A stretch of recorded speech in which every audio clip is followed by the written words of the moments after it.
Yeah, Dave, before we get to the fighters, just want to ask one. There was breaking news tonight. The coaches of the Ultimate Fighter 22, Conor McGregor, Urijah Faber, obviously they're not going to fight at the end of the season. I know it's not all your choice to make, but can you give us an idea of how that came together, what the thought process is on two coaches not fighting, and why Conor is right back out in front of the spotlight again? Yeah, well, I mean, Conor's can't miss TV right now. And I think there's a lot of buzz for Conor, not only here, but over in Europe and the rest of the world. So the way we formatted this show to be Europe versus the United States, let's be honest, Faber and McGregor don't get along, so it made a lot of sense from us from a production standpoint. And at the end of the day, this is going to be can't miss TV. We're really excited about the format. We're really excited about the coaches.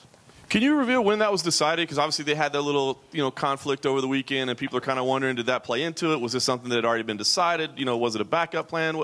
Help us understand when it came together. We had several options going into last night's main event, and with that outcome, that's what we went with. But no, I saw the tweets. There was nothing premeditated. There was no anything there. There was no fake drama. Urijah ran into Conor backstage. I think if you look at the video, Conor gave him like a little pat on the top of the head. I'm used to getting those.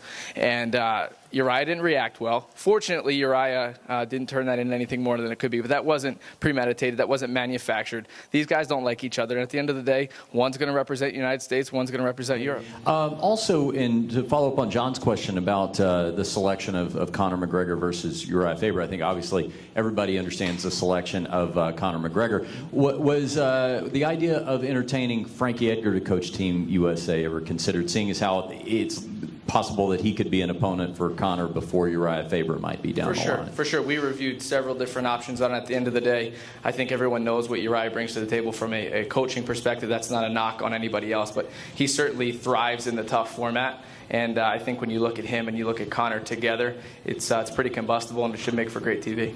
Does Conor have any injuries that need to heal up? Is this an opportunity for him to be on TV and be in the forefront, but at the same time have a little bit of a time Yeah, out? you saw the fight last night, Richard. He certainly was in a war, but he has no injuries to report. But at the end of the day, he was eager to jump back in. He's staying in the McMansion for another 2 months. And I'm sure he's going to hate all of that. So he'll be at the McMansion for another 2 months.